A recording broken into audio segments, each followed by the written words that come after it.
This is Kentucky's Voice Radio, covering the latest state and local issues with Tom Fallbush, Bob Scott, and Jim Waters. All right, welcome to a special edition of Kentucky's Voice. I'm your host today, Tom Fallbush, and we have a special live edition of this program where we're actually going to be covering the campaign announcement for Nate Morris that's happening right now here in Louisville. Actually, it's just south of Louisville in Shepherdsville at Paracut Springs, and so we're going to be, actually, what's interesting is Charlie Kirk is here in town, and Charlie is going to be making an endorsement in a sense. And of course, Charlie is sort of one of the key figures in the world of MAGA, and so Nate Morris is trying to position himself as the MAGA candidate, which is more of a Trump-aligned candidate, and so and this is one way to do that. And so I tell you what, if you hear some audio in the background, we're going to go to Bob Scott, who's actually at the event right now live. And so, Bob, are you there with us? Yeah, I got to tell you guys, the program just got started. We are at the campaign kickoff for Nate Morris U.S. Senate race. Charlie Kirk is on the stage right now talking, and it is a packed house. It is absolutely amazing what they have done here in such a short period of time. I talked to one of the organizers, John Hodson, and he had literally about 2.5, 3 weeks to put this together. And if there's any indication that Nate Morris is going to be a factor in this upcoming U.S. Senate race, this is a good indicator of that. That's impressive. So, yeah, look at that crowd. Literally this happened. I think the announcement started percolating about 4 or 5 days ago. There were some rumors that maybe this was fake. This wasn't going to happen. But then Fox News put out a story that, hey, this is going to happen, and so they kind of solidified things. And so it was kind of one sense it was under the radar, but then it suddenly became, this is it. If you want to come see this, make it happen. Come on out. And so there we go. And so, and I tell you what, we're going to try to go to the event here. We're going to try to take Real America's Voice, which I believe is going to carry this event live. So we'll be switching to that here shortly. But it's an interesting moment because we've got Nate Morris, who's trying to basically take over from Mitch McConnell, basically take Mitch McConnell's seat. And of course, Mitch McConnell's retiring. He has two challengers so far. There's more than two others, but his two leaders are Daniel Cameron and Andy Barr. Cameron and Barr are typically more in the McConnell orbit, and so Nate is kind of positioning himself as somebody who's anti-McConnell and trying to challenge his legacy. And McConnell's has his issues here the past few years, especially as it relates to MAGA. So I think it's going to be a very interesting race around, especially when you fix it around that topic. Okay, who is going to be more effective in advancing this new Republican agenda? Somebody that's more establishment, that's been mentored by Mitch McConnell, like Cameron and Barr, or is it someone that is pure MAGA? And so it's going to be fascinating to see. We're going to I'm going to play this commercial real quick. This is a Nate Morris commercial. Let me see if we can pull this up. This is promoting. Actually,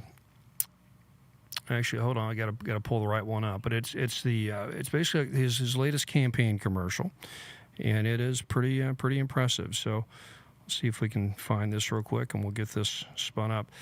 But and also we're going to go to the event here in a second as well. So bear with us. We kind of spun this up together last minute because all this came together. So here we go. Here's Nate Morris's latest campaign commercial. It's garbage day in Kentucky, and thanks to Mitch McConnell, things have gotten dirty. The Bluegrass State is sick and tired of cleaning up career politicians' messes. I'm Nate Morris, a Trump America First conservative, and I'm here to take out the trash. I'm a 9th-generation Kentuckian, born to a single mom on food stamps, raised in a union household. I'm the product of bluegrass grit, I borrowed 10 grand to start a business, created thousands of jobs, and took it public, valued at $2 billion, as one of the biggest trash companies in America. So I know a little bit about garbage. And Mitch McConnell, he's trash Trump. And for over 40 years, he's been dumping on us. Amnesty for millions of illegals. Rhino judges in courtrooms across America joining Democrats on gun control. Billions spent on Ukraine and other foreign wars. And trillions more on Biden's massive spending bill. All while becoming one of the richest senators in Washington. And now he's calling it quits and thinks he can stick us with one of his puppets instead. My mentor, Leader Mitch McConnell, I'm with him because his legacy is big. Senator Mitch McConnell, and it's been a great privilege and honor to know him, and I'm proud to call him a friend. I'm proud to call him a mentor. They'll betray President Trump and sell us out. Not on my watch. We've let the garbage pile up in Washington, D.C. for far too long. I'm running for Senate to help President Trump clean up the mess. I'm not a politician, and I've never run for office. And I will never stop fighting for the place that made me the man I am today. I'm Nate Morris. Let's dump career politicians and take out the trash in Washington.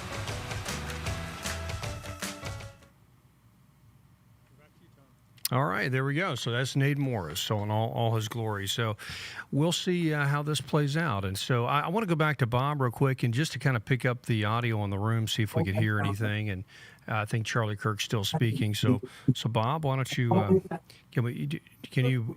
Yeah, I am here. I'm going to stay off camera.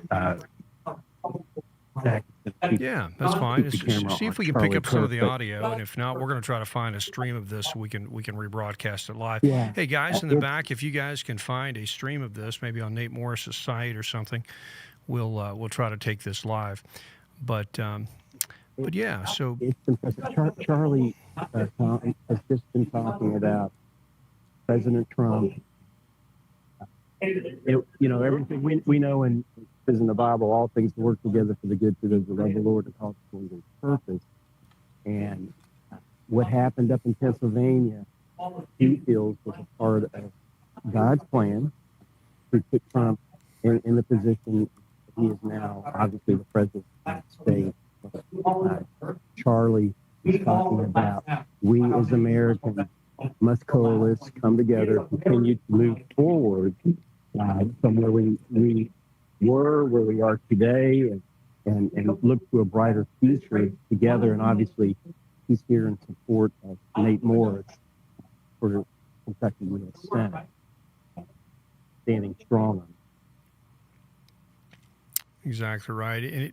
And Bob, there's been quite a bit of push on the with the campaign to try to get state support for his candidacy here, and so it looks like we have a few folks that have come out and that are involved in state politics that are getting behind Nate. I think you mentioned our friend John Hodgson, one of our local state reps. He's there and was part of this event, and so I think he helped organize this. So that's encouraging. He did. So we'll have to interview him. One of the key organizers, it turned out. Yeah, exactly right. But everything initially was low key. Quite frankly, I was a little surprised to see John get out in front of this so fast, but he did because if you will recall, he strongly backed Daniel Cameron in the last race. Was one of his key people as far as getting out, especially in the Louisville area. John is a state representative, and I hope to have an interview with him as well at some point towards the end of this broadcast. But, District 36, I believe, is what he represents over in the East End, but he is firmly on the Nate Morris train.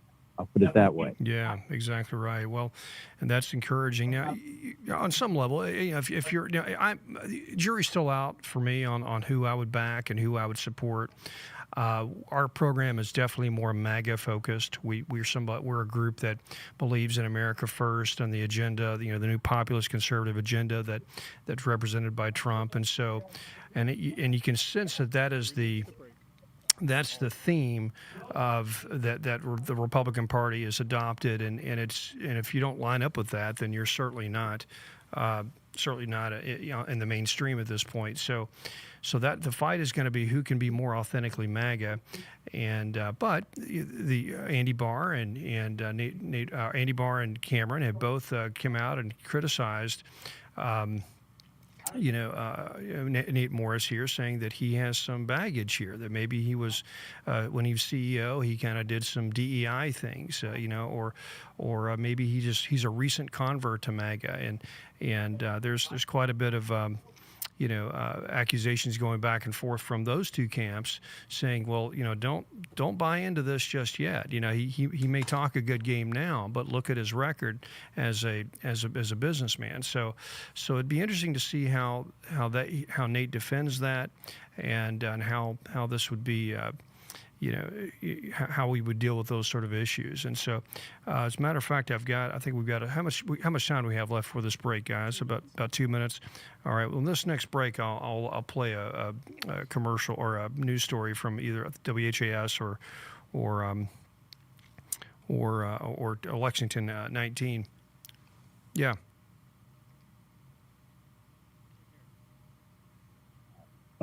Yep. Make no bones about it. Everybody here are strong supporters of the president, and are here. I'm not saying everybody here is quite yet on board. Kind of the Morris train, but they are looking, at him, and it's going to be interesting to see how this continues to play out. But I'll say this much. His campaign is off to a fantastic start with this kind of turnout. Exactly right. Yeah, and Morris is definitely hitting all the right notes with the MAGA crowd. He's, to pull Charlie Kirk. Yeah, to pull Charlie Kirk out here on an event like this, I would say most people there. There we go. They just introduced Nate, and he's going to say a few words, and let's see if we can pick up any of the audio here.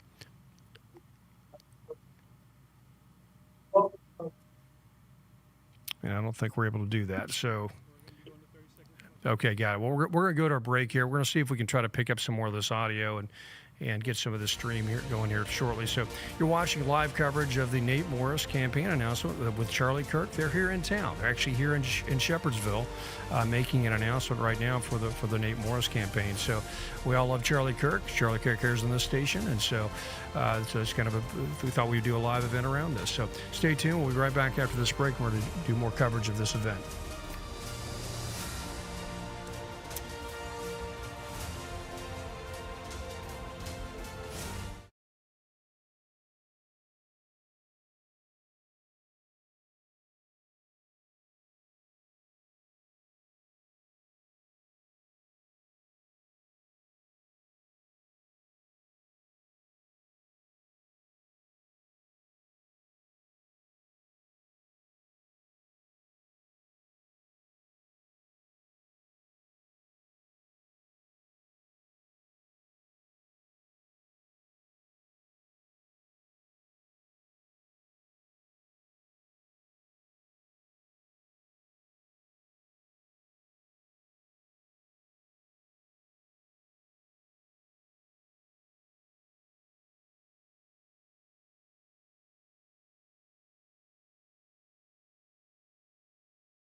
Voice Radio online at kyvoice.org.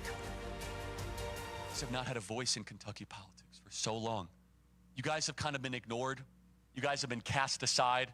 And together, we can send a message that will be sent around the country. You in the grassroots of this state can say, enough. I'm tired of this false choice. We want to crush the uniparty. We want to end the McConnell mafia. And we're going to send a message to the rest of the country. With that, I want to introduce my friend, Nate Morris, the next senator from the great state of Kentucky.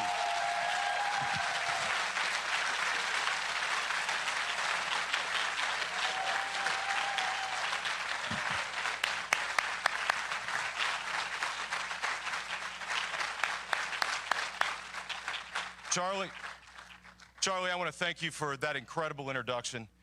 Let's welcome Charlie one more time to the Bluegrass State. We're so honored.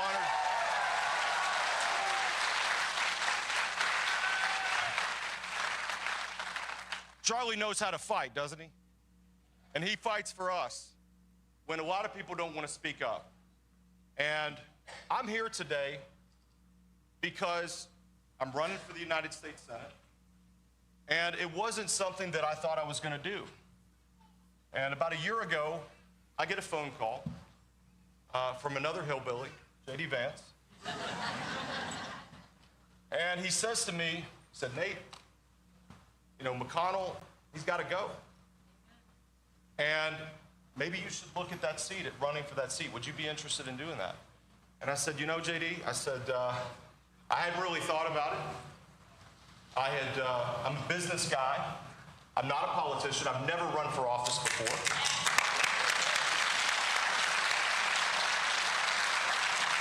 And I make my living in garbage. I am a garbage man. And I am a proud garbage man.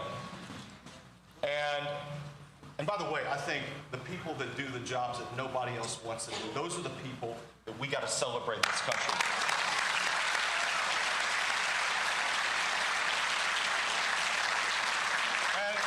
So JD and I have this conversation. I don't really think much about it. I just bought a company, and I was going to run that company. And I started seeing the people that were looking at the race. And I said to myself, first off, we've had a terrible time with Mitch. It's been shameful. It's been shameful because he's let us down over and over again. And he has sabotaged President Trump every chance he's had. And the will of the people here in the Bluegrass State, we gave him a 30-point margin. Think about that. And Mitch has the nerve to go to Washington and vote against you and vote against your interests, your vote, and what you want to see with President Trump. And I started looking at the people that were going to get in this race, and I was appalled. Because I thought to myself, these guys, they're nothing but puppets for Mitch McConnell. And Mitch McConnell has been in the seat since 1985. That's when he was sworn in. Think about that. That's before I was born. That's before you were born, Charlie. Yeah, 8 years before I was born. 8 years. Now, let's think about this. Let me have it. Time. This is before the internet, right? We've got some. We're going to dip in. That's our own. That's Real America's Voice. Own Charlie. Right? Okay, guys, I'll take it back. Thank you very much. That's our own Charlie Kirk right there. Real America's Voice, Charlie Kirk. They had a morning Q&A with the guy that's going to upset Mitch McConnell's guy, handpicked guy, Sandy Barr. That's Nate. We had him on Saturday. If you remember that incredible commercial, maybe I'll play that ad later. So, Mike Davis, the reason I want to tee up with that's actually live, happening in Kentucky right now, is to people should understand what we're still dealing with in the Senate. The Senate is still an institution. The Republican Senate and what we have today is still, even with all of President Trump's work, is still very much molded in the image and likeness of Mitch McConnell, is it not, sir? It is. I mean, the Senate is the swamp within the swamp. It is the most swampy place on the planet. I was in the Senate as the chief counsel for nominations for the first 2 years of Trump's first term. I didn't really get along with the swamp ways, so I broke every piece of china in the Senate to confirm a record number of President Trump's judges in his first 2 years. So I don't think there is a Hall of Fame in the Senate with Mike Davis in that Hall of Fame. And in that regard, if Mitch McConnell's to be known, and I've said this on the show forever, if he's been known for anything positive, it is the fact that his priority was judges. And in that regard, he really worked with President Trump. I mean, he was terrible about getting President Trump's confirmed on the first term, his guys confirmed into these spots in the government because he doesn't like MAGA, he doesn't like Trump.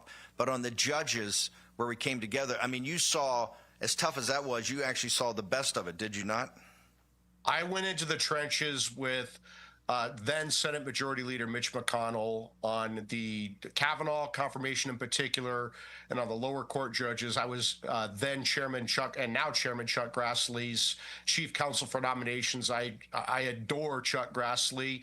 I came to greatly respect Mitch McConnell on judges because I worked with him on judges. And I'll tell you, if we didn't have Trump, McConnell, and Grassley, there is no way in hell we would have these 6-3 rulings that we're seeing last Friday. And as we sit here today, let's talk about the process, because the swamp still reigns supreme as much as President Trump's trying to take it out. And we're seeing this in the vote-a-rama, right? And this is why you're going to have to be on guard for the next 72 hours, and even when it goes over to the House, because there's a lot changing and shifting at every time. We know, and particularly the AI part of this, which is so important for so many different reasons, but it also is symbolic in the fact that it shows you what the swamp can do in just sliding in. All right, we're back. We'll be back to you here in 1 minute. Okay. Yeah, just come back to me. I won't play.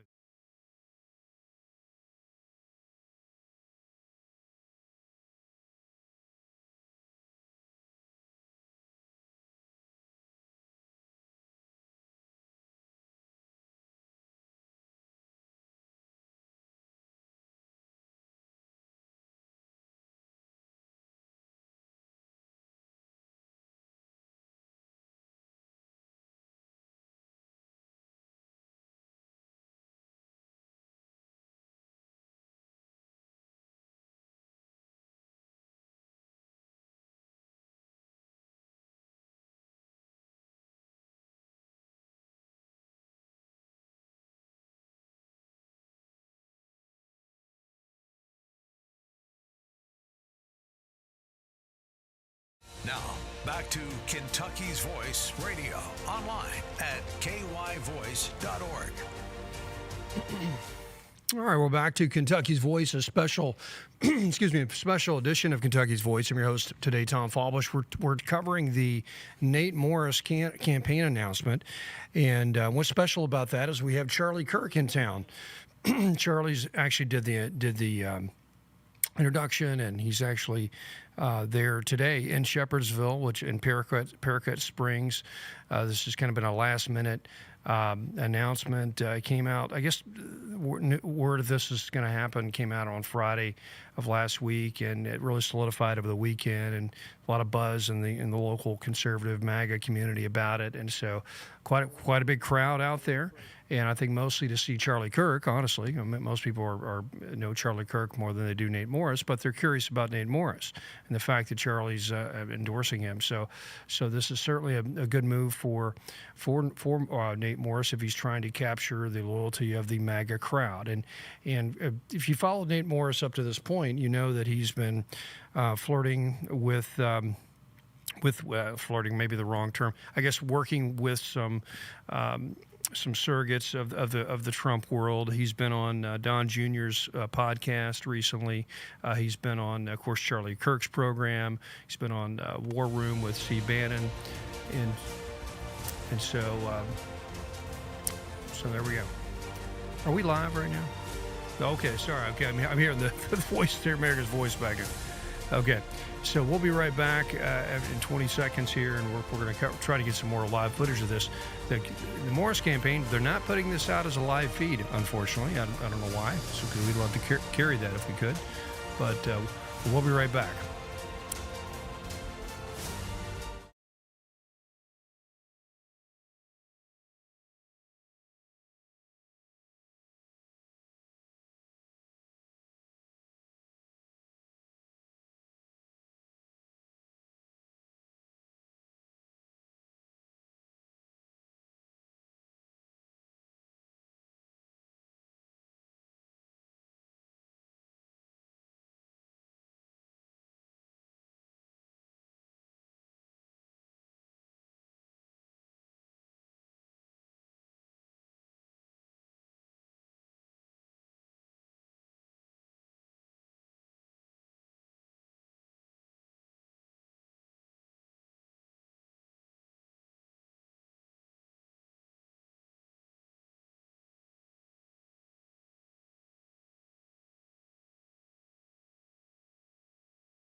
Back to Kentucky's Voice Radio, online at kyvoice.org.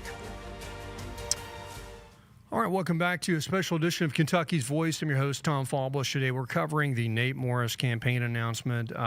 He's in town. He's actually in Shepherdsville right now at Paracut Springs, making an announcement about his campaign. We're struggling to find a live feed of this. Unfortunately, it's we thought that surely the campaign would have a feed of this running, but it's certainly not. We're not able to capture it. So, and the cameras we have out there are just inadequate to really capture the audio. So we're just here kind of watching from the sidelines, and we'll try to bring you some of this video as we get it. But we do have Bob Scott out there live right now. He's with some folks, and we'll try to see if we can get some reaction from some of the folks that are there about the event and what's happening. So Bob, can you?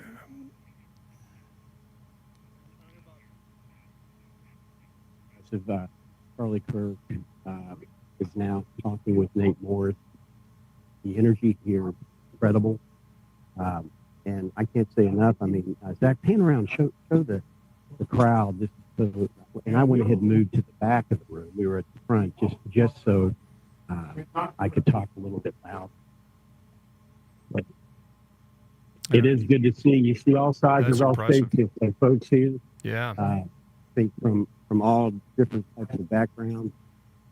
These are people here that are, I think, interested in finding out a little information, learning a little bit more about Nate Morris. I agree with you, Tom. I heard you say earlier a lot of came out to see Charlie Kirk.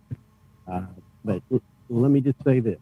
Nate Morris is going to be a player, a factor in this upcoming race.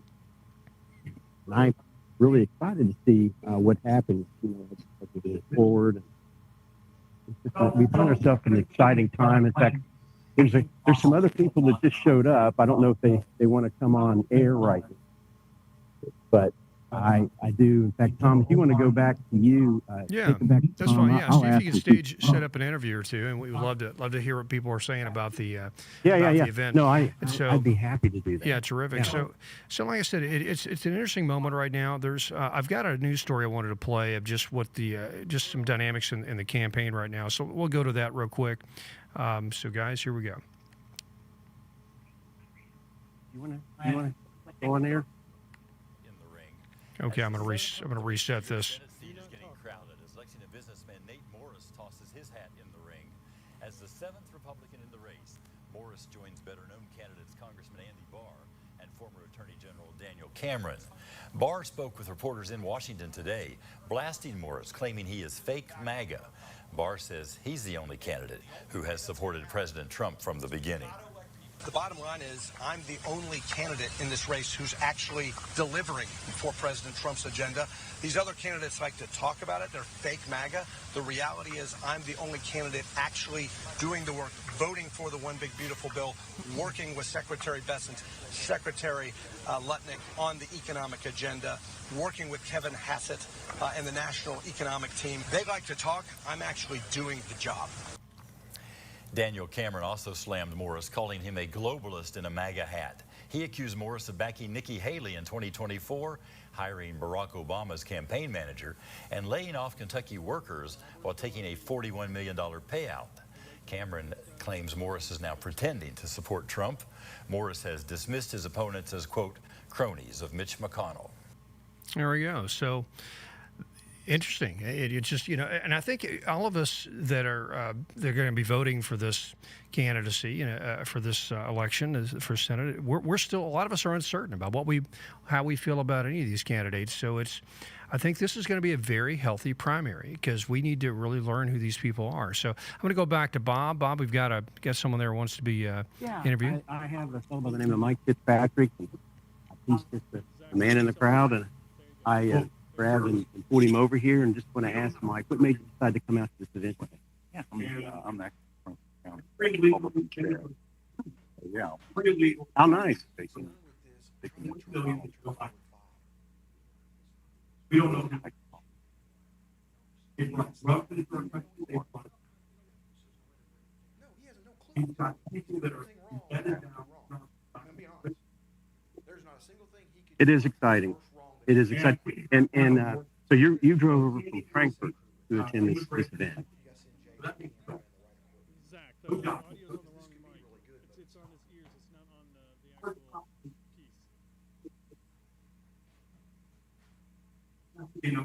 piece. Tom, I'm going back to you. Looks like we're losing some audio there from Bob, so no worries. But yeah, we're technical difficulties. We kind of spun this up at the last minute, so bear with us as we work out some of these technical difficulties. Like I said, we thought the campaign would have a live feed of this, but apparently they are not making it out live out there.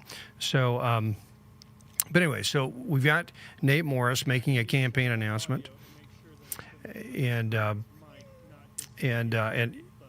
there we go. Sorry, I got some stuff going on my ear as well. So we've got him out there making a campaign announcement, and we've got Charlie Kirk there.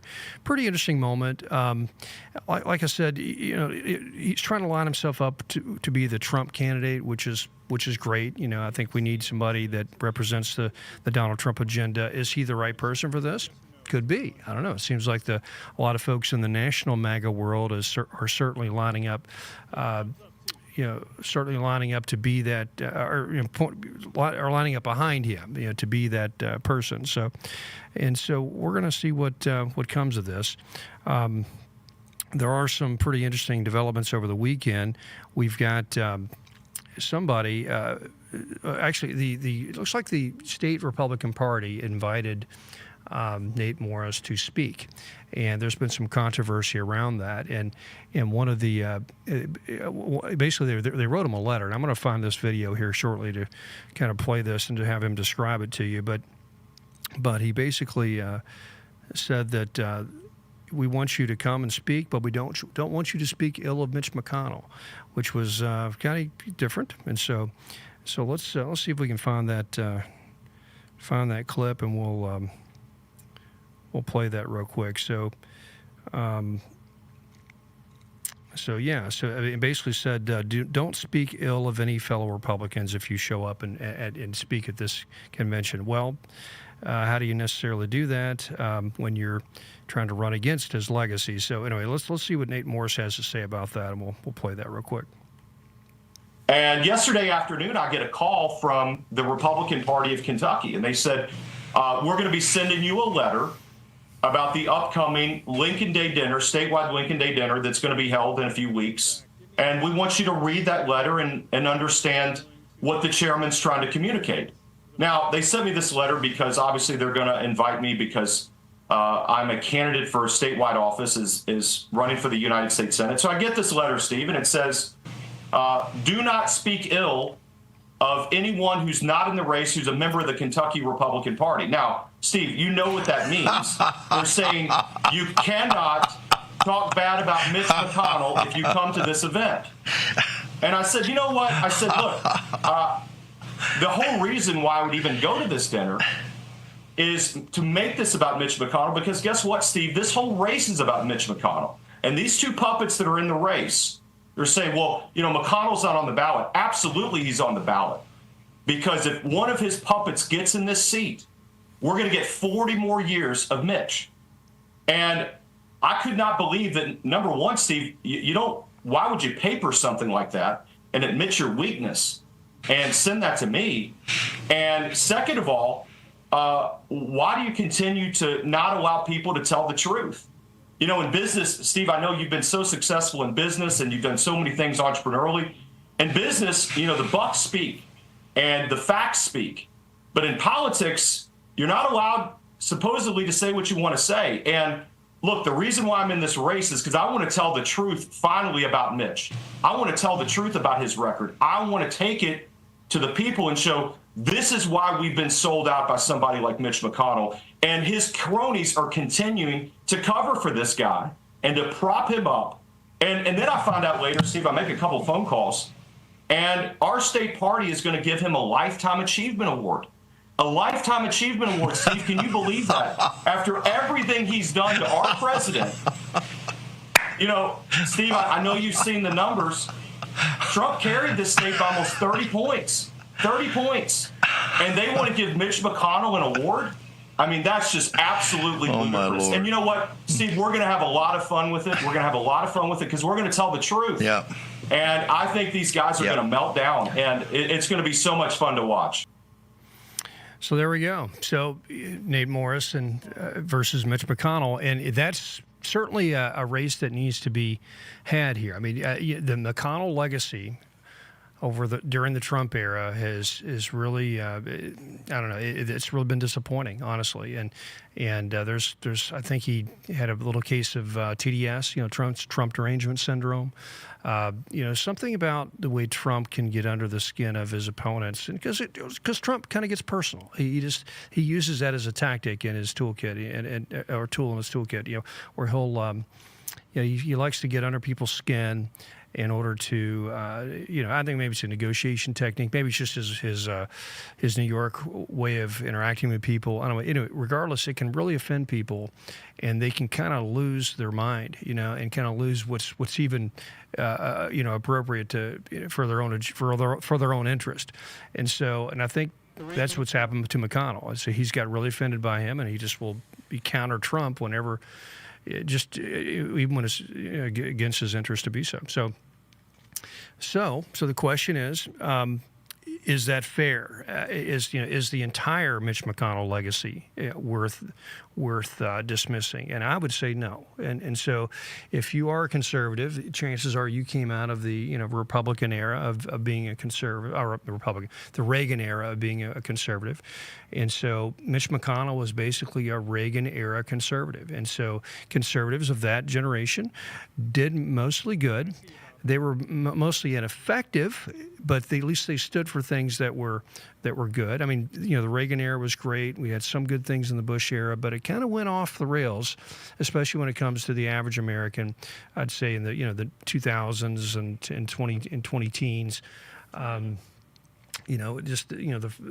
sort of the free trade, building this globalist system seemed to work against American workers. Now, it made sense during the Cold War, right? When people attack globalism and they attack this, the deep state and all these things, we got to understand where that came from. That came from the era of the Cold War, right? We had to build this international coalition of nations to basically fight the communists and win the Cold War. And so it made sense to go out and give favorable trade deals to Europe or to Asia or to this country or that country, because we were basically bribing them to be part of our coalition to fight the commies, to fight the Soviets.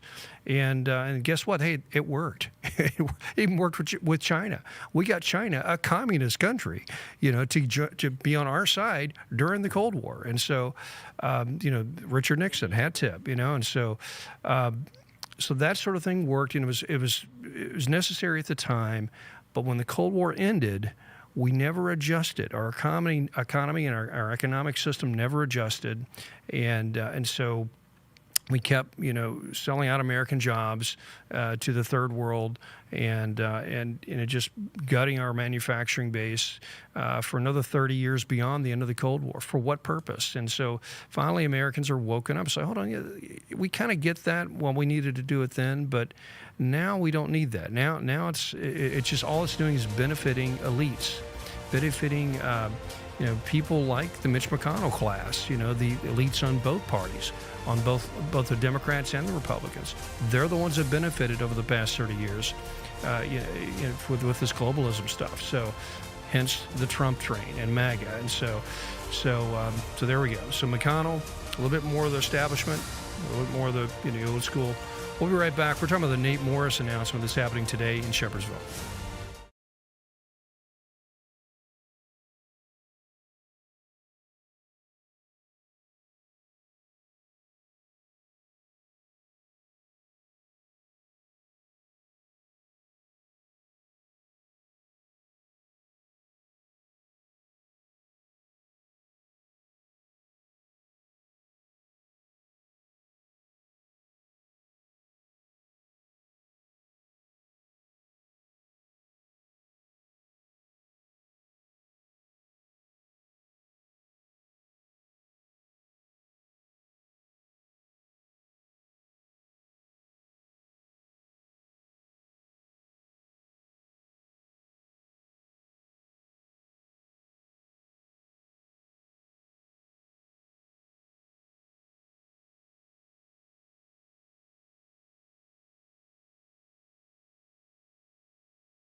Now, back to Kentucky's Voice Radio, online at kyvoice.org. Can we go to Bob? Yeah.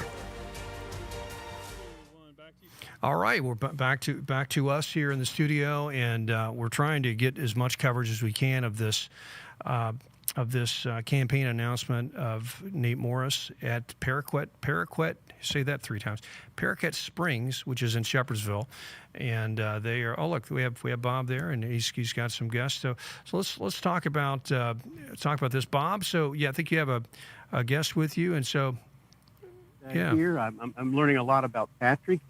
You can see he's obviously a huge U of L fan, but he's also retired assistant attorney general. Did you tell me? General.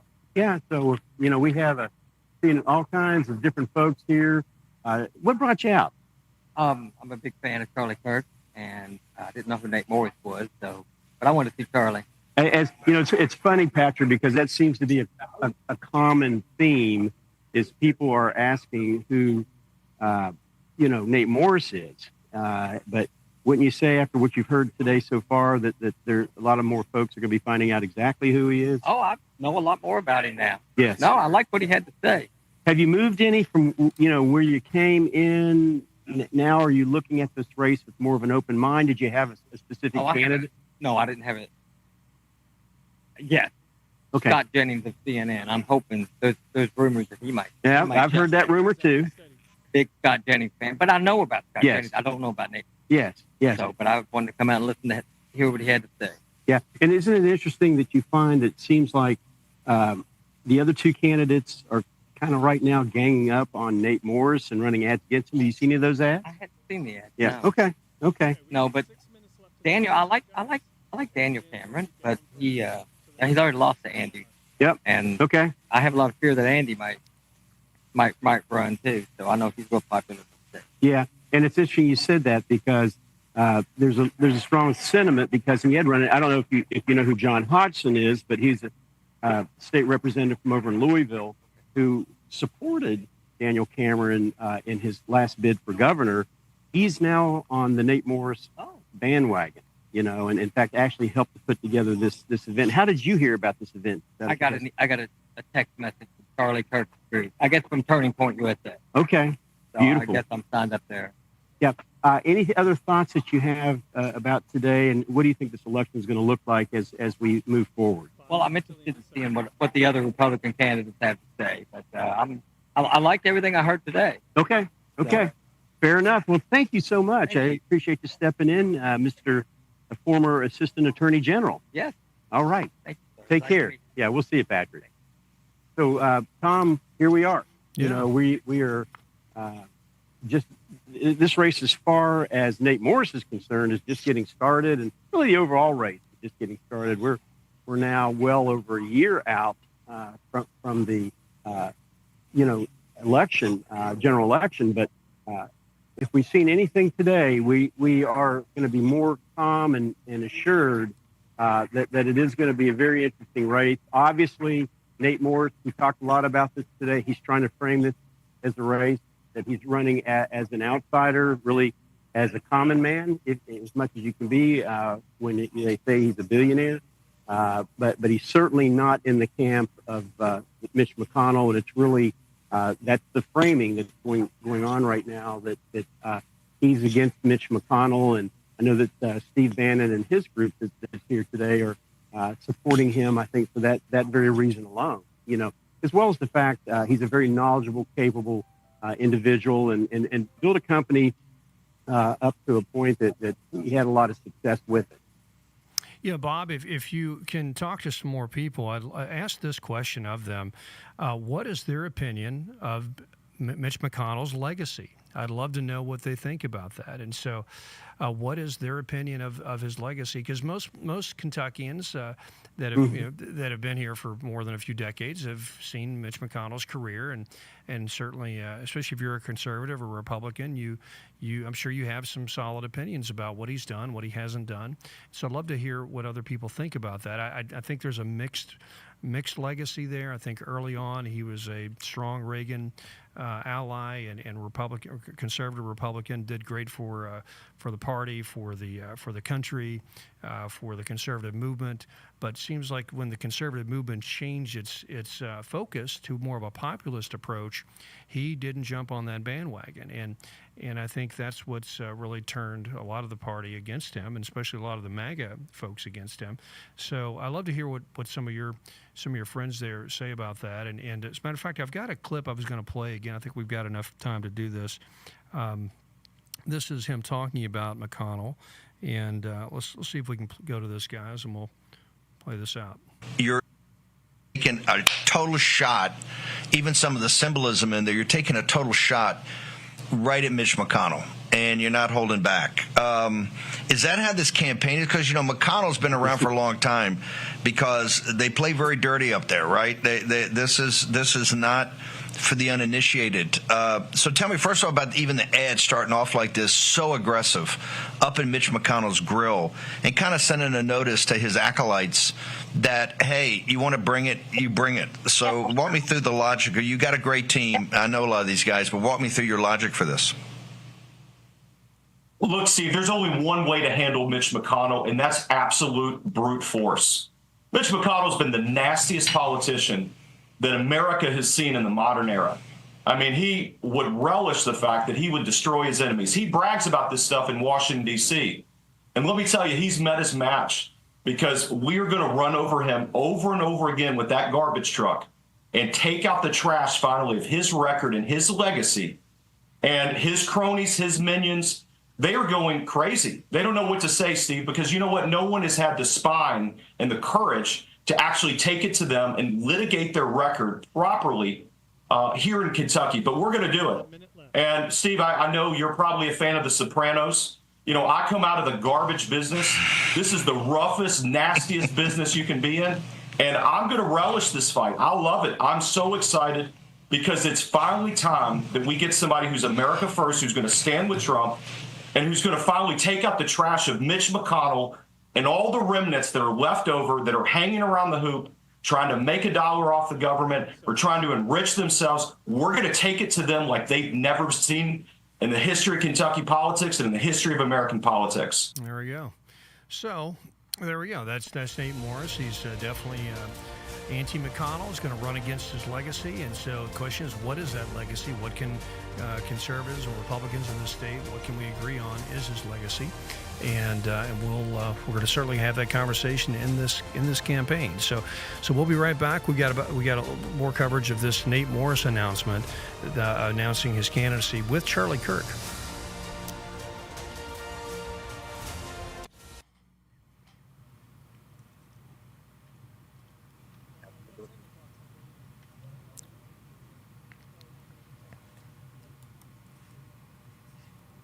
Would you care to do a quick interview? Huh? That's fine. You guys got 7 minutes till we get back up. 7 minutes? Okay, we have time. Oh, okay. That's good. That's good. Zach needs to go use the restroom real quick. Poor guy. Yeah. There haven't been too many people that left. What do you think? Fabulous. What do you think about just bantering back and forth with Bob's? Yeah, I think that worked. We got him in the hall. So Yeah. The audio did sound better now that he's in the hallway, and so. Yeah. Well, they it's did. Oh, obviously gosh. more. It still sounds a bit saturated, but it's better. Yeah.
This is Kentucky's Voice Radio, covering the latest state and local issues with Tom Fallbush, Bob Scott, and Jim Waters. All right, it's a pretty exciting day in Kentucky politics. We have Nate Morris, a businessman who's announcing his candidacy right now here in Shepherdsville, which is in the Louisville market, just outside of Louisville, just south at Paracut Springs, and he's with Charlie Kirk. Charlie Kirk has introduced him, and matter of fact, the event is just letting out. You can see Bob there live at the event. He's going to interview some of the folks that just to watch the event there. So, Bob, who do you have with you there? What's their thoughts on this? Exciting, Tom. They are letting out. I have Louis here from Fairdale that came over. I by the way, I love your hat and your shirt, brother. Thank you for showing your love for God and in our country. Amen. And what made you decide to come out today to check this event out? Well, I've always liked Charlie, and I'm a Donald Trump fan. I think he's with God. I think God saved his life for a purpose. And we're just grateful that we have people that are coming out to show support for the right side of history. I think that we've got a lot going on, and I'm praying to God that people are starting to pay attention to what's going on. It's so important, and we need God back in our life, and we don't have that anymore. Amen. We've got to get back to that side. And that's why I'm here. My sister came with me and her girlfriend, so we're just so grateful that we were able to come out and support. And like I said, all the glory goes to God, and I do believe that this is going to work out for us because He is with us, and we cannot fail. Yeah, and I guess you obviously like the words that Charlie and also Nate had to say about. Oh, absolutely. They're spot on. They're hitting the issues head on. Yes. So, I mean, we need people to do that. Yes. So grateful. I'm so grateful. I could give it all to God. Things will work out. Yeah. And I think that He's with us. Amen. Well, great comments, Nate. I appreciate you stopping by, taking some time and coming out to the event today. Have you been moved one way or the other, I guess, with regard to... I'm Trump all the way. This guy's he's got my vote. Okay. So that means, I guess, you're with Nate Morris now, too. Well, yeah, the Democrats are from the devil, man. They're pushing the wrong side of the history. Okay, brother. I hate to say it, but it's true. Yeah. I mean, they're going after the kids, and that ain't what God would do. That's right. That's right. Okay. Well, thank you so much for your comments. I appreciate it. God bless. Yeah. Good job there, Bob. Do you have someone else there, or? Yeah, I've got Senator Aaron Reed here as well. Okay. Well, let me know when you Senator got him Reed, teed up. come on over. I noticed that you drove over from Shelbyville today. Former Navy SEAL and a true patriot.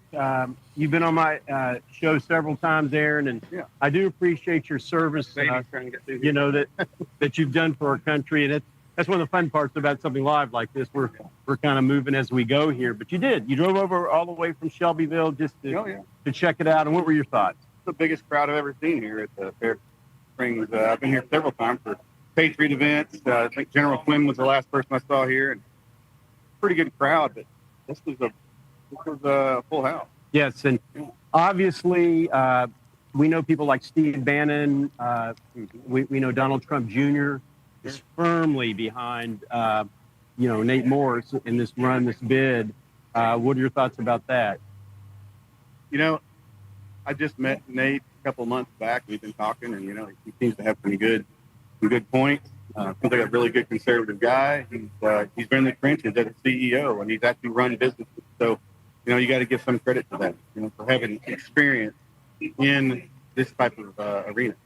Yeah, and it seems right now that it's obviously we know it's a three-man race, but money would say a little differently. We know that Daniel Cameron has about $500,000 in his war chest, from what I've been told. We know that Andy Barr has about $4 or $5 million, depending on who you talk to, and then we know that Nate Morris should have an unlimited budget as well. Do you think at the end of the day it's going to come down to Andy Barr and Nate Morris? I would think that looks like it's going to be the case. I mean, you can't raise money. That's critical too. It is. It's critical, and it sucks that that's part of the way that we have to do things here in our political world. But if you can't raise the money, you're really not getting the support of the people behind you. It's easy to write your own check, I guess, if you have to do that. But just like in my race, I promised my wife I wouldn't spend any of our own money because if I can't raise it, then that means you don't have the support. Yeah. So it's kind of a really big sign that if you can't raise the money, then we're not going to have the support when the election time. Yeah, and it's interesting to see where this race goes. Now, I mean, this is really all hands on deck and moving forward right now. And I know the next several months should be very interesting. What are your thoughts? I think it's going to get really interesting because, I'm not so sure that these are the only three guys going to be in the race. Yeah, really? Okay. I hear rumblings of other folks. We'll see. Yeah, I know the gentleman I just interviewed mentioned Scott Jennings with CNN, but I don't know if he's quite ready to make that transition. But it really is interesting as far as what we're now seeing. Yeah, I agree. It is. And, Nathan's a great guy. Hopefully, God's will be done. Yeah, amen to that. Well, thanks so much, Aaron. I appreciate you stopping by and saying hi, and God bless you and your family as you continue to move forward, bro. Thanks. All right. Yes, sir. take care.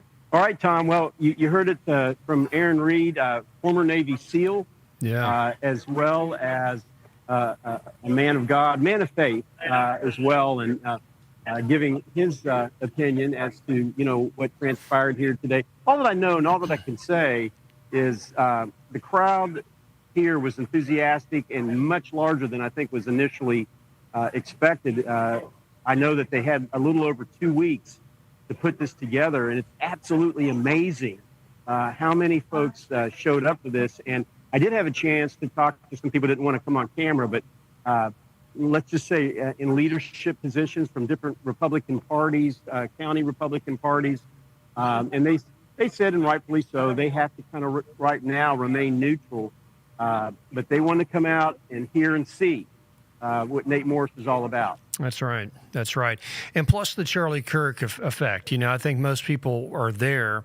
Let's just be honest. Most people are there to see Charlie Kirk more than Nate Morris. Nate Morris is really an unknown entity at this point, but he certainly made some waves today, and he's been making waves recently, and in the MAGA world and all things conservative in the state. So people are curious to see who he is. But I think the crowd was there to see Charlie Kirk as much as anything else. Not to take away from Nate Morris. I think he gave a great speech.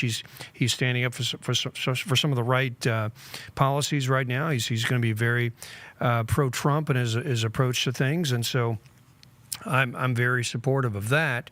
The question is, how will this campaign play out? How will this primary play out? Because his opponents, Cameron and Barr and whoever else is going to jump in the race, Scott Jennings, for example, they're going to have some things to say about his record. And so there's a lot of folks that have questioned that. And for example, let's see, I was reading here, Daniel Cameron. Let's see. Let's see. Well, first of all, let's talk about Cameron. Just Cameron in general. Is he a viable candidate? People are concerned about how well that governor's race went. It seems like there were some missteps there. He couldn't defeat Andy Beshear. It was a close race, but there was maybe some campaign management issues. I've heard rumblings that he's now just kind of blaming the McConnell folks for that, or maybe he's kind of has a different tune about some of his mentoring that he's received, and so maybe he's going to have a different approach to this campaign. Don't know, but he certainly did not win a statewide office for governor, and so why would he win a statewide office for a Senate race? And so that's just a natural question to ask.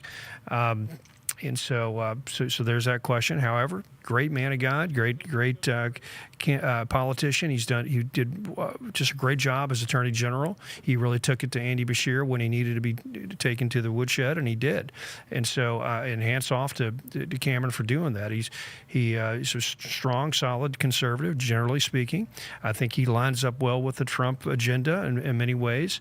Trump actually had Cameron speak at one of his rallies back in 2020, if you recall, and Trump basically brought him up and said, "Here's one of the rising stars of the party right here," and so there was some connection there with Trump. But this time around, the Trump world has gotten behind, looks like Nate Morris, and it all started with an interview with Don Jr. on his podcast, and that kind of introduced him to the MAGA world on that level. And of course, Don Jr. is probably the closest surrogate you could have in Trump world to Trump, and so that's important. And of course, Charlie Kirk has kind of an adopted son of the Trump family in a sense, in a lot of ways. So you get Charlie Kirk back and Nate Morris. So that goes a long way to establish his brand in that space. However, his opponents, Andy Barr and Cameron and some of the others have said, listen, this guy is not MAGA enough. He might be, saying, it might be a recent convert. Maybe he's sort of maybe someone that has the right phraseology or the right rhetoric right now, but look what he did in the past. Is he someone that really believes it? And I tell you, we've got about 90 seconds left. I'm going to go to Bob real quick. He's got John Hodgson with him. So Bob. John Hodgson and Emily Calloway, Tom. Yeah, they both go ahead. attended today's event.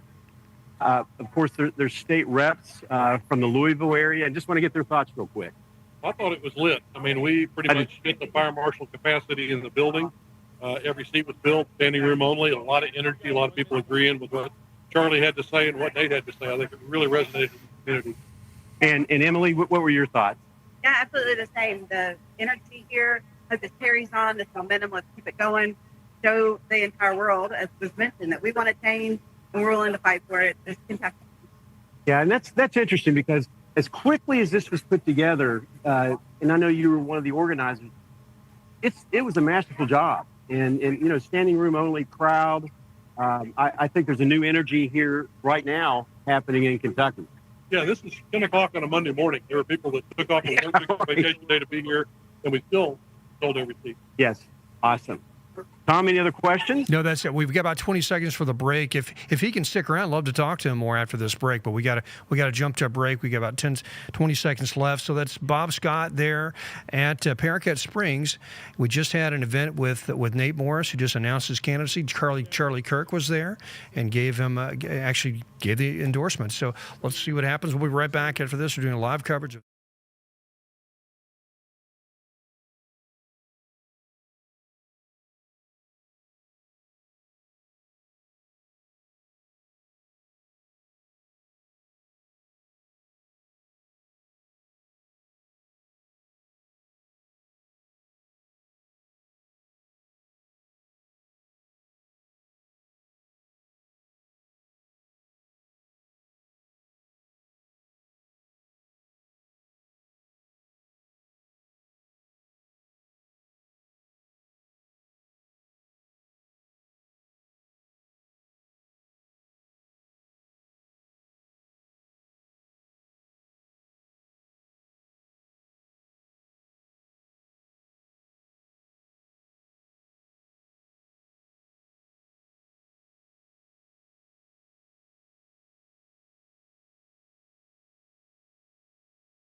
Now, back to I can always play a video as well. Radio, online All right. at kyvoice.org.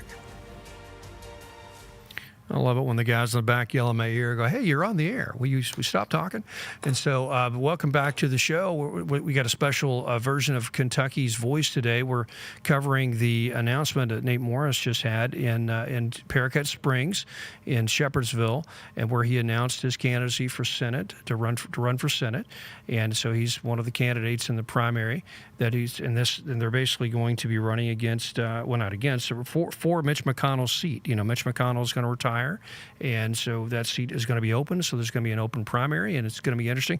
Nate Morris is trying to line up with the MAGA world, getting that MAGA endorsement. Charlie Kirk was there to sort of solidify that in the minds of voters, and so that's so that's what's happened today. So Bob is there right after the event's over, and so Bob, we're going to go to you, and we're going to, if we can't. Well, he's actually still chatting it up with some folks. So we have John Hodgson with him. People just want. Well, I'll keep going until Bob. Are you ready? There we go. Okay, Bob, we're going to go to you, and you've got John Hodgson with you, Representative John Hodgson. So, go ahead, Bob. Okay.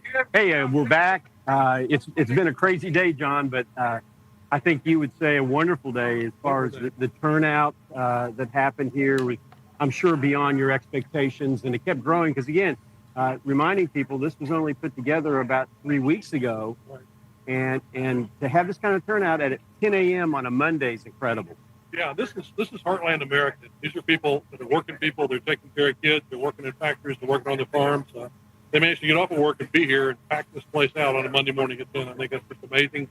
I think that says that they are hungry for the kind of message that we need a senator who's going to put America first, the working Americans first, not foreign countries, not illegal aliens. We're going to put Americans first. And I think that's the message we heard here today from Nate Morris and Charlie Kirk. And I'll be honest with you, and I think I told you, I was a little surprised, in a good way, that I saw that you were had gone on the Nate Morris train, so to speak, and to a point that you actually were one of the organizers for this event, because I know you'd worked with Daniel Cameron in the last race. And can you share with our listeners or viewers the reason for that? So Nate grew up about a block away from my house in Baytown. We're 20 years apart. We didn't know each other, but I've known him for about 6 months now. It turns out he knew all the people I knew. He used to see my cows in the field when he went for the school bus, that kind of thing. So I built a pretty good connection with him, found out what he's all about, and I think he's got the right stuff for this race.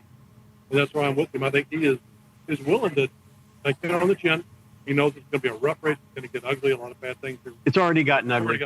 And that's not something most of us like in politics, but that is the way it is. You know, if we're going to go into and you know, John, it really does seem like it's 2-on-1 right now. You know, you have the other two candidates more or less tag teaming and going after Morris, who really didn't officially declare, I guess, on a Donald Trump Jr. podcast a couple of days ago, but today was his formal coming out party. Right.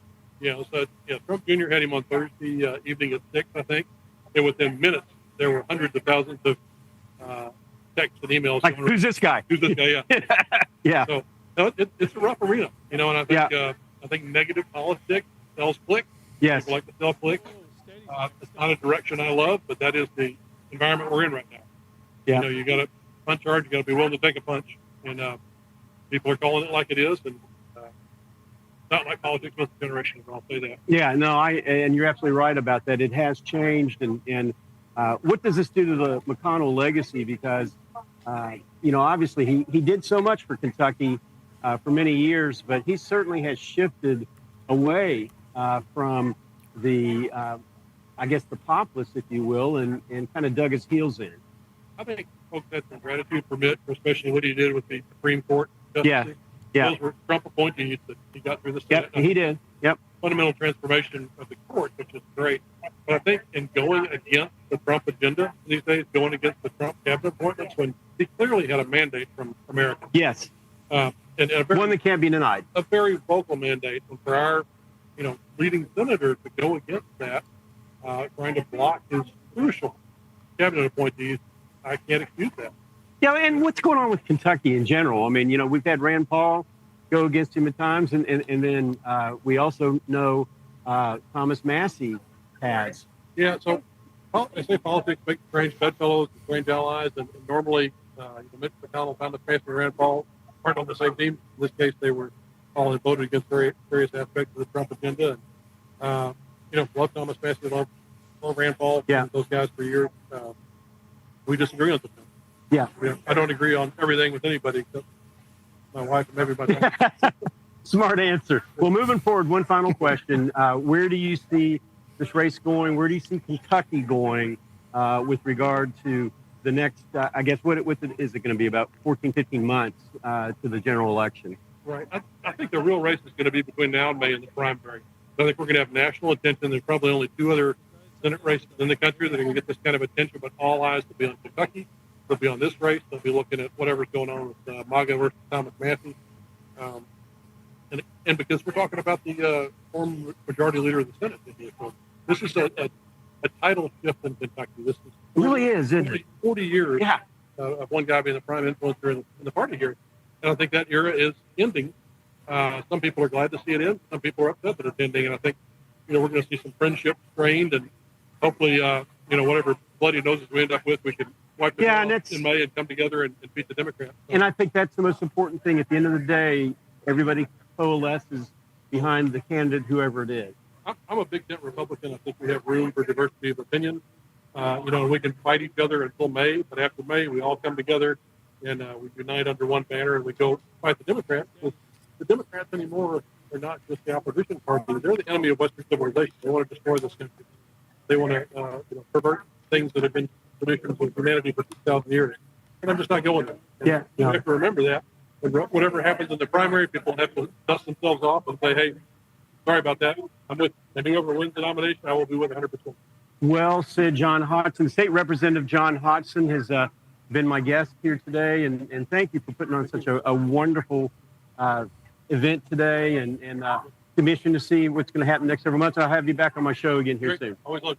All right. Take care. Yeah, great interview, Bob. And so, and I want to echo what he just said, what John Hodgson said there. That we should be a big tent party at the end of the day. We do need to come together and coalesce, because at the end of the day, if you don't win elections, if you don't garner enough political power to win elections, all this stuff doesn't mean anything. And so, there's times where you just need to work with those you may not totally agree with. Maybe 90% of issues you agree with, but the 10% you don't. You need to work with those folks in order to get power, so at least those 90% of those issues can get advanced, and that's something the Republicans are generally been smart about, and so we need to remember that. And this is going to be a hard-fought campaign. There's going to be a lot of probably hurt feelings because of the McConnell legacy being trashed and et cetera. And I'm all about trashing it when it needs to be trashed, because there's a lot of it that it should be trashed. His TDS that he picked up over the past few years, Trump derangement syndrome,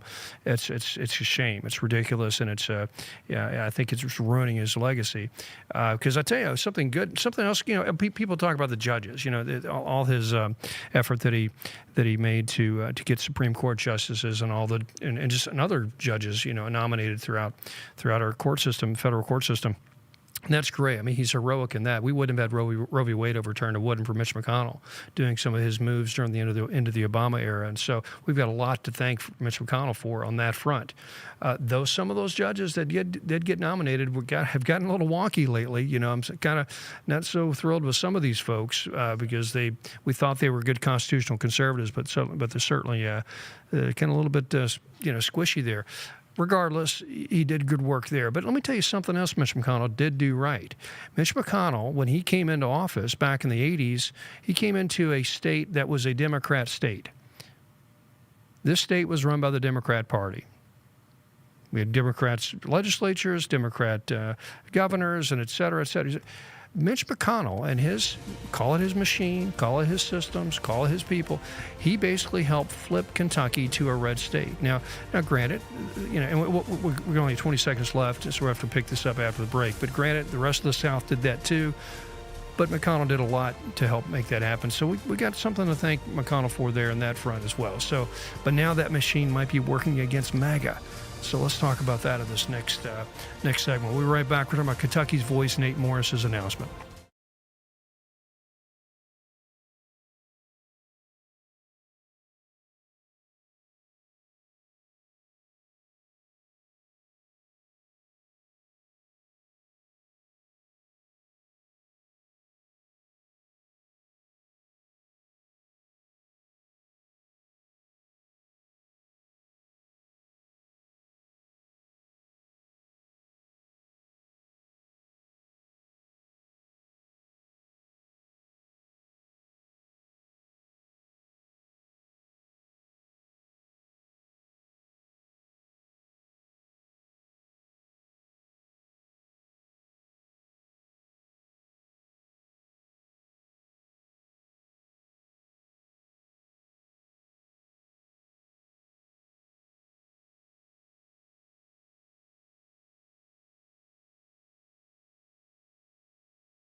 Back to Kentucky's Voice Radio, online at kyvoice.org. All right, welcome back to Kentucky's Voice. We have a special program today. We're doing live coverage of the Nate Morris announcement for his candidacy for Senate. He's seeking to replace Mitch McConnell, and Mitch McConnell's retiring, so that's going to be an open seat, and so he's throwing his hat into the ring. And so today he made a big announcement. He was actually at Paracut Springs in Shepherdsville, just south of Louisville, and he had Charlie Kirk there. Charlie Kirk actually gave the endorsement and actually introduced him, said a few words about the importance of Kentucky and this seat and unseating, not McConnell because he's stepping up, but unseating the McConnell legacy in a sense and trying to get rid of the rhinos. And so that was interesting to hear that. I think we're all big fans of Charlie and all things that Turning Point USA has done to help the MAGA movement. And so certainly a big fan of Charlie. So that says a lot. It gives Nate Morris a lot of wind in his sails. So now I'm going to go to Bob. Bob's at Paracut Springs. He's been interviewing folks. We've got one of our favorite co-hosts here, Vlad Aguilar. So let's go to you, Bob. So let's see what Vlad has to say. Pleased to see Vlad here today and Aguilar, and he is, as you mentioned, Tom, one of our frequent co-hosts or hosts on Kentucky's Voice, and you bring more of a Latino feel to it and mix. And of course, you yourself are from Cuba originally. Born and raised. Born and raised. Yep. And what was it like? What was your impression, Vlad, of the rally that we just attended? Well, first, it's a pleasure to be here with you guys. And of course, with Nate and Carter. For the Cuban, we know firsthand. Yes. And I know Charlie. He's really fight for families and social, especially in the United States. So it's kind of like an amazing point to have him here, to be close to him and having someone with the same point of view that they see the same issue the same way you've seen it. Yes. Or that we experience back here.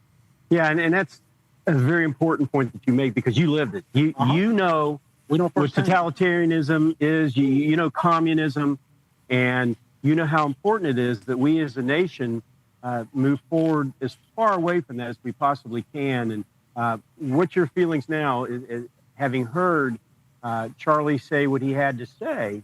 Well, believe it or not, even in America, we still have, roots of that kind. Because, like I say every time, Cuba is like evil of the Americas, so they try to support that all the time. Probably he has been doing a great job on his universities. Yeah, because like I say, phenomenal job. Yeah, so he helped President Trump get elected. Yes, plus that, there's a bunch of especially people coming from Cuba working in universities to indoctrinate people. Yes, so you need to fight those people right there on the bottom. Yes, no, that's absolutely fantastic. And what's your feelings about Nate Morris now that you've had a chance to hear him? Well, I like he's not an outsider, so he's not a Washington puppet like we usually get politicians elected. Let's see what he does for the next Senate race. Awesome. Well, Vlad, thank you so much for stopping by and coming out today, and we look forward to hearing you again on Kentucky's Voice. There we go. All right, brother. Take care. Yeah, great Tom, interview, back Bob. to you. Yeah, great interview, Bob. And I'll tell you, we actually have some footage of this event, so we're gonna play some of this now, and we'll see what we had. Charlie Kirk and Nate Morris having a sit down at this event. So we're gonna go to that now. Good versus evil for all of us in our day-to-day life. I mean, we're competing with what's on the phone. We're competing with all the nonsense that we're getting out of Washington, all the stuff that we're seeing from big corporations that are trying to get us to do all this crazy stuff. This woke stuff. And it is good versus evil. And I'm proud of my faith. I'm proud that I accepted Christ. And I'm proud that I'm going to be that same person that takes my faith into the office and with everything I do. And, I think the other thing is we know what's right. You know what's the right thing to do. And, President Trump, I mean, how much did he talk about common sense on the campaign trail? You know, you scratch your head and you look at some of the stuff that the Democrats do and you say, that doesn't make any sense. And let me tell you, when you're picking up trash, you got to use common sense. You got to be on time. You got to throw it in the right place. You got to make sure people are getting what they need. This is common sense stuff. And I think we also need people that use good judgment and common sense and do the next right thing. We know what the right thing is to do. I think everybody does. And the Democrats and some Republicans have perverted what good looks like. And they've put us on a path that we can't even recognize. I mean, Charlie, I think the biggest applause you got was men and women's sports. I mean, did you ever think, would we ever think 10 years ago, we would be having a conversation about, you know, the big guy that swims for Pennsylvania? Riley Gaines is from this great state. Yeah, that's right. University of Kentucky. And it's absolutely crazy that we're even having this conversation today in America. It's ludicrous. So look, I think, Charlie, I'm very fortunate that I'm grounded in faith. And I pray about every big decision, everything that I did. Before I went on here, I said a prayer before I came up. That's Nate Morris there with a Q&A by Charlie Kickoff, the great Charlie Kirk, to kick off his campaign. The reason I want to juxtapose that, I want to juxtapose Nate and what they're talking about out in Kentucky, because last time it was announced Tillis is not going to run for re-election, about what you're going to see over the next couple of days in Washington. For as hard as you fought, and even for President Trump's beliefs, the games that are going to be played, and hopefully we're going to cover it and give you insights so you can make your calls, the games that are going to be played are going to shock you. Getting the in the parliamentarian, don't get me wrong, the parliamentarian is, I think, bad news. Now, they tell us the more you criticize her on right-wing media, the more she digs her heels in. Well, first of all, the question is, how the hell do... Yeah, so there we go. So that was a little bit of the footage there of the Q&A with Charlie Kirk and Nate Morris. And so interesting moment in our state politics and national politics. Mitch McConnell, God bless him for been with us 40 years here as our representative, and so that's a big legacy, but a lot of shoes to fill. But I think people are ready to fill those shoes, and certainly Nate Morris is is ready to do that. And along with Andy Barr, along with Daniel Cameron, there's definitely a real race. It's going to be a real race here, and it's going to probably get a little bit nasty. And it's going to be who's the most of this, who's the most of MAGA. See my hat, Make America. Who is more this than anybody else? And right now, the MAGA world, the national MAGA world, is saying that Nate Morris is. And so Charlie Kirk certainly represents that world. Trump Jr. represents that world. So we'll see if that really shakes out, because Barr and Cameron and whoever else jumps in the race, they want to wear this hat too. And so they're going to say, yeah, I'm just as MAGA as he is. As a matter of fact, this is why Morris is not MAGA, because MAGA is not as he's this, that, and the other. So, Tim, we're going to go back to Bob. We've got Bob with face, Tom, that's familiar to everybody, especially true Christian conservatives in our state. I'm pleased to welcome Josh Calloway to the show today. He was here at the big rally that just happened in Shepherdsville. And what was your thoughts about it, Josh? Oh, it was great. It was great to see people turn out, patriots turn out, Christians turn out. Charlie Kirk is a huge influence across this country, and probably, one of the top 5 names is the reason why that President Trump was reelected from the work. Without a doubt, yeah. USA did. And so it was really good.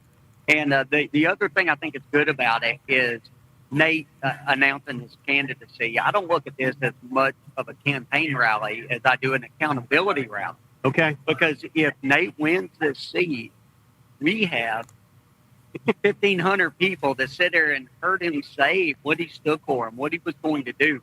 And a national voice like Charlie Kirk that's more than willing to call him out if he doesn't stick to those principles. So I think all around it was a great and not to mention Steve Bannon, as well. He had his team here, filming, and has been an outspoken supporter of Nate Morris. Yeah. And when you say that one of the biggest challenges right now with regard to Nate Morris is no one really knows who he is yet. Right. I'm sure that's going to be changing over the next several months. But it is interesting to see that. It is. I think that he's definitely got to get his name out there, the name ID, and people to know who he is and what he's about. But when you think about it, you look at how this race is going to shape up, and this is kind of more of a philosophical view of it. But when you think about there's probably a few more people that will get in the race. I think that.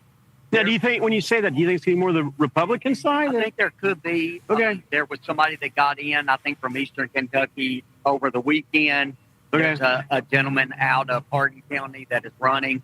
My point in saying that is this vote is going to get split up some. And especially with two big names like Andy Barr in there and like Daniel Cameron in there.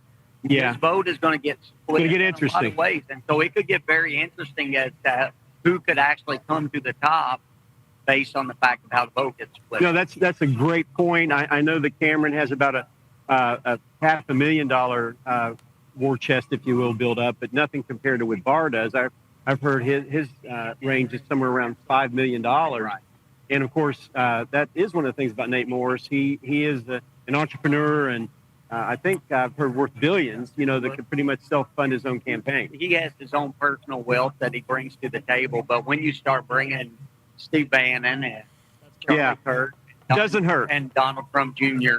to the table, you definitely open yourself up to donors nationwide. So Yes. I think that's probably not going to be the issue. I think it's going to be more of him getting his message out there and people trusting what they are hearing him say. And that's what he's got set out in front of him.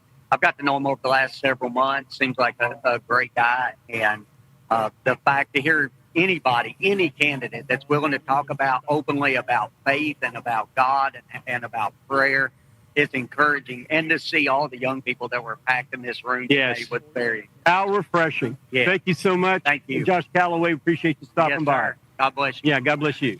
Tom, back to you. Yeah, great interview. So, all right, well, we got one more segment left. We're gonna discuss just the legacy of McConnell and also what this race means, and we have some more footage of this event we're going to watch as well.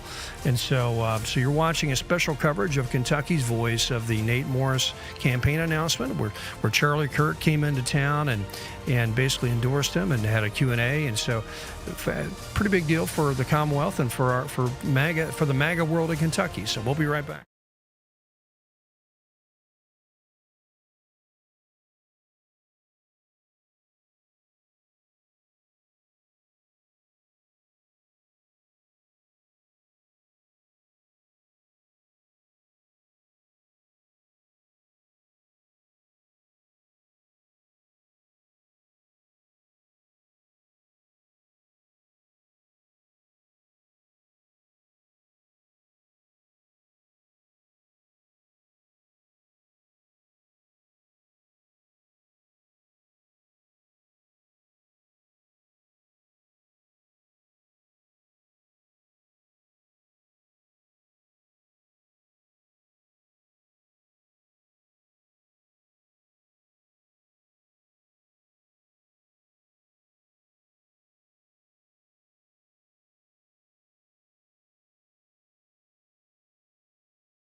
Now, back to Kentucky's Voice Radio, online at kyvoice.org. It's looking ahead, its first major campaign event for newly announced Kentucky Senate candidate Nate Morris. Morris will be with Charlie Kirk in Shepherdsville tomorrow. He joined Donald Trump Jr. on his podcast, crediting the president on the current makeup of the Supreme Court. You know, Mitch McConnell likes to take a lot of credit for the courts. He likes to say he's responsible for the Supreme Court. We know that it's your father that created the Supreme Court, that's ushered in a wave of conservatism for a generation. His opponents, current U.S. Representative Andy Barr and former Kentucky Attorney General Daniel Cameron, immediately hit back after Morris entered the race. Barr said in a statement, quote, "Nate Morris is pretending to be MAGA now, but he cannot run from all the liberal trash in his past. Kentucky conservatives won't fall for this fraud," end quote. Meanwhile, Cameron laying out a laundry list of grievances against Morris on social media, saying in part, "The biggest threat here in Kentucky and to our movement is a globalist who dons a MAGA hat and pretends to be America first. Now that we are on the rise, his name is Nate." All right, here we go. So there we go. Some pretty hard-hitting language there from Andy Barr and Daniel Cameron about Morris, and so we'll see. That's what a primary is about. A primary is about who is going to be the best candidate to represent the party, to represent Republicans in the state. So this is a very needed process. It's going to be an exciting process. Jury's out with me. I mean, I'm certainly MAGA, and if Morris is the most MAGA, I'm going to get behind Morris. But is he? I don't know. We'll find out. Let's go back to Bob. I think, Bob, you have Diane Starr with you out there, and so I'd love to hear what she had to say about this whole event. Yeah, I'm pleased that Diane Starr is with me. She's a star in her own right. Yeah. She's been here the entire time. And Diane, what was your thoughts and observations? Well, I was waiting for the big elephant to come out and all the negativity, but I didn't see that. I love the way Charlie Kirk led things to the things that people want to hear without introducing all the bad history. And I did say that to Nate's team when they come up and asked me what I felt about it. He seemed authentic tonight or today. He seemed like he had the right answers, but were they the right questions? Mm-hmm. And that's one thing we have to look up in the coming days. Yeah. Those people out here, a lot of constituents that I know in different places say to me, "Will you ask him this? Will you ask him that?" But the moment he told me they accepted Jesus, it kind of put a halt on me for a moment. Mm-hmm. And I said, okay, who am I to judge? I have to see what's going on with it. And the fact that he stayed on Mitch, which he should have. Yeah. We all hate Mitch with godly hate. I don't want to say that. Okay, Mitchy. Yeah. But the fact of the matter, in the coming days, Bob, again, he's going to have to talk about the other candidates because Mitch isn't running. Yeah. So I understood what his strategy was here and what he wanted to do with Charlie. That opportunity with Charlie introduced the godly aspect of it, gave him a lot of credence. Yeah. What do you think? Yeah. And don't you think that he's talking about Mitch? Because right now, let's face it, Mitch did a lot of good for our state, but he certainly has taken a downward turn southward from certainly the MAGA crowd, the state itself, in which Trump carried pretty handily, 70% of the vote he carried here, and has gone and opposed him every step of the way, it seems like. So wouldn't you have to say, though, it's somewhat wise that he does frame that and try to attach his opponent to Mitch in particular? Absolutely. Because a lot of people in this audience aren't familiar in depth with the rest of the candidates. Maybe Daniel had a little profile. He was wise. Yeah. He was wise to start out with Mitch and everything that Mitch has done against us, including the newest Supreme Court. I think I just addressed that in the last segment. Yeah. But Mitch has always been behind the scenes pulling strings as a puppet. That's been my feeling. But well, you're not the first person to say that today. No. I bet I'm not. If we query. Certainly, probably the foremost influential Republican leader that this state has seen in a half a century. Yes. you're talking about? I'm talking about Mitch. Yeah, I mean he pulled a lot of strings and controlled not just from a national standpoint, but certainly from federal, even local races as well. I know he poured a lot of money into those to solidify his base and his influence in the state. And he has that influence. And I've heard so much behind the scenes that we can't validate everything and say everything we want that we've heard. But I think the general consensus is Mitch is a bad news. Mitch has been bad news, and he's not making it any better. So if you were running against just Mitch, I think it would be a clear-cut course. Yeah, right. I think it would be a clear-cut course that they would do. But seeing is that he's going to go against the others. But once again, I'm going to reiterate what you said, that it was a smart move. Plus with Charlie there. Charlie cannot stand. And he, again, is one of the influences of the United States of America. He's the one we rely on. He's the one that goes out and fights the fight for the youth. Yeah. And don't you think there's several things that I was thinking of, Nate, several things that he's going to have to concentrate on for his yeah, absolutely. One's going to be name recognition. I don't think that's going to be a problem as time goes on. He's got the financial wherewithal to bring that to the table, to get out there. And certainly huge to have somebody like Charlie Kirk firmly behind him, as well as Steve Bannon. So it is absolutely moving in the right direction from his standpoint. So it's going to be interesting, to see. And I think John Hodson or somebody mentioned to me that a couple other Republicans have thrown their name in the hat. So, before it's all said and done, we could have 4 or 5 Republicans running, which if that happens, what's that going to mean? It's going to dilute the vote, so it's going to be interesting to see what that's going to look like as we come down to primary day. And it's the way it always is. People don't think, but we're in trouble with who we have, and we could lose a lot.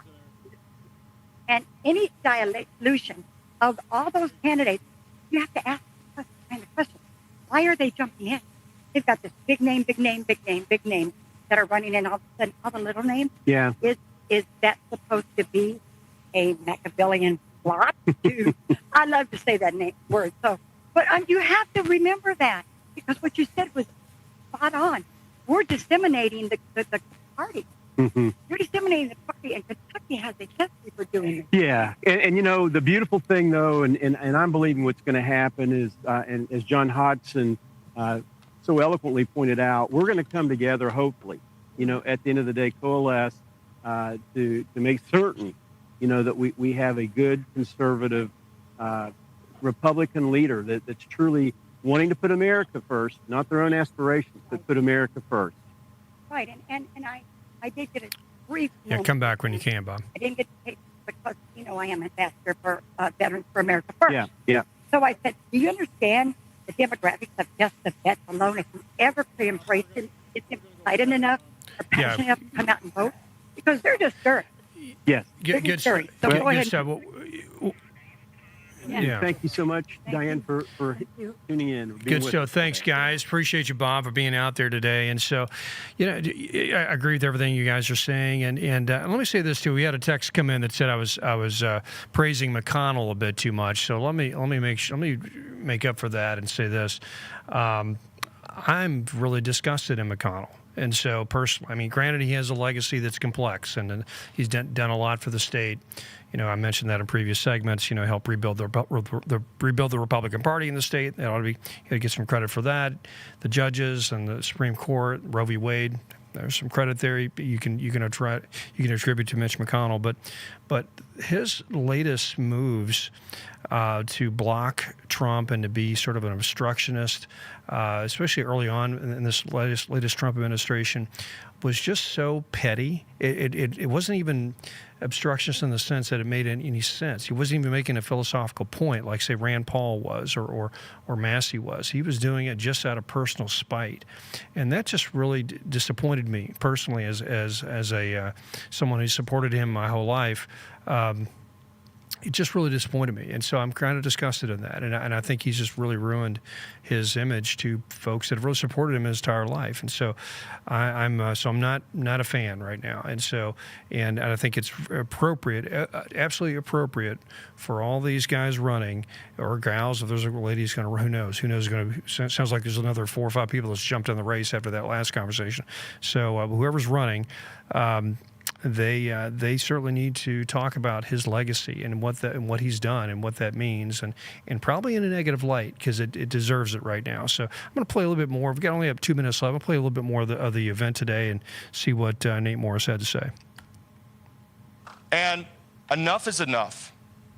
And it's your party. You put up the signs. You knock the doors. You do the work. You should hear the truth. You should hear the truth. And the fact that they're trying to silence us, look, that just means we're winning, Charlie, out of the gate. But let me tell you, when you see this nasty stuff, because it's going to come, they're going to call me everything in the book. They already have. I want you to remember, Mitch McConnell would always say, if they throw a pebble at me, I'm going to throw a boulder back. Mitch McConnell's the nastiest politician in the history of America, and he will do anything to win and to keep his power. And so I want you to think about that, because we're going to punch through every one of these attacks, and we're going to tell the truth.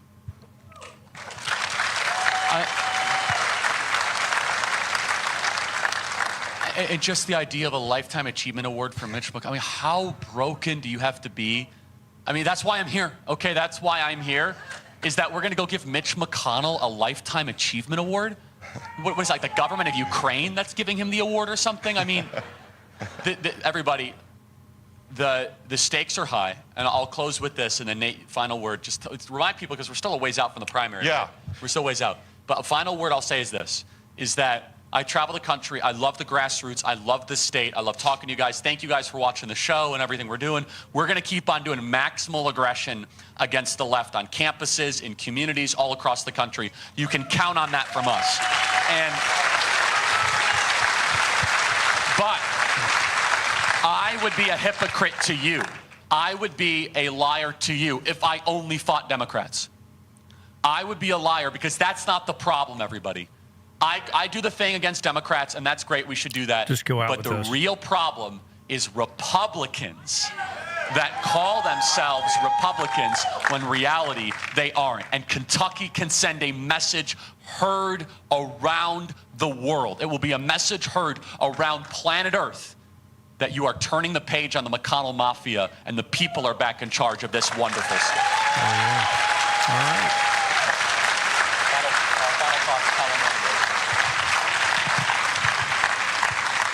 Well,